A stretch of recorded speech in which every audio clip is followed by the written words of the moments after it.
இசை கலைவாணி அம்மா ஜானகி அம்மா அவங்க இல்லைன்ற ஒரு வார்த்தையே அது பெரிய ஷாக்கிங்காக இருக்குது. அதாவது என்ன மாதிரி பாடகர்களுக்கு எப்படி என்கரேஜ் பண்ணாங்க அப்படின்றது, ஒவ்வொரு ரெக்கார்டிங் ஒவ்வொரு எக்ஸ்பீரியன்ஸ். இத்தனை லாங்குவேஜஸ் அவங்க கூட கிட்டத்தட்ட 1000+ சாங்ஸு பாட வாய்ப்பு கிடைச்சது எனக்கு. அந்த அம்மா கொடுக்குற என்கரேஜ்மெண்ட்டும், சிங்கர்ஸு அவங்க கூட பழகிற விதம், சமீபத்தில் நான் மீட் பண்ணும்போது அவங்க காட்டின அன்பு மறக்க முடியாதது. சினிமாவில் அந்த மாதிரி ஒரு கேரக்டரைசேஷன், ஒரு டிஃப்ரெண்ட் ஜோனர்ஸ் பாடிய ஒரு பெருமை ஜானகம்மா தான் ஈடு.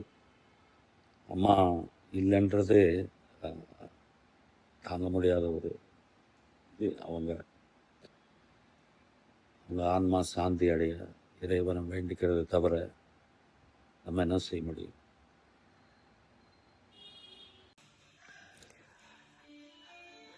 பிரபல பின்னணி பாடகி எஸ். ஜானகி அம்மா அவர்கள் வயது மூப்பின் காரணமாக 88வது வயதில் சிவலோக பதவி அடைந்திருக்கிறார்கள் அப்படிங்கிற ஒரு நியூஸ் கேள்விப்பட்டேன். ரொம்ப வருத்தமாக இருக்குது.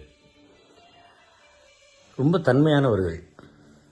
அவங்களுடைய குரல் எப்படி வேண்டுமானாலும் மாற்றிக்கொள்ளக்கூடிய ஒரு குரல்.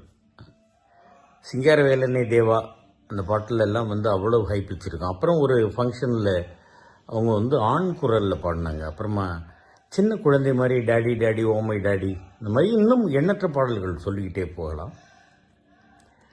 ரொம்ப தன்மையானவர்கள். எதுக்காக நான் சொல்கிறேன்னாக்கா, என்னை யாருன்னே தெரியாது. நான் அப்போ தான் சீரியலில் நடிக்க ஆரம்பித்த டைமும் 2-3 ஃபங்க்ஷனில் நான் அவங்கள பார்த்துருக்கேன். பார்த்துட்டு வணக்கம்மா அப்படிங்கும்போது என்னை யாருன்னே தெரியாது. இருந்தாலும் நின்று நல்லா இருக்கீங்களா, சௌக்கியமாக இருக்கீங்களா அப்படின்னு கேட்டுட்டு போயிருக்காங்க.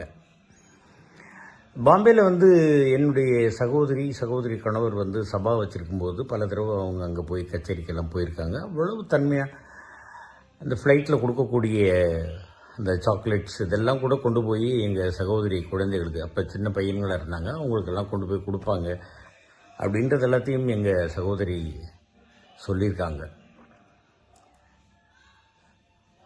அவர்களுடைய குரலுக்கு ரசிகர்களாக யாராலையுமே இல்லாமல் இருக்க முடியாது. அவர்களுடைய ஆன்மா சாந்தி அடையட்டும் அப்படின்னு இறைவனை வேண்டிக்கணும். அவ்வளோதான்.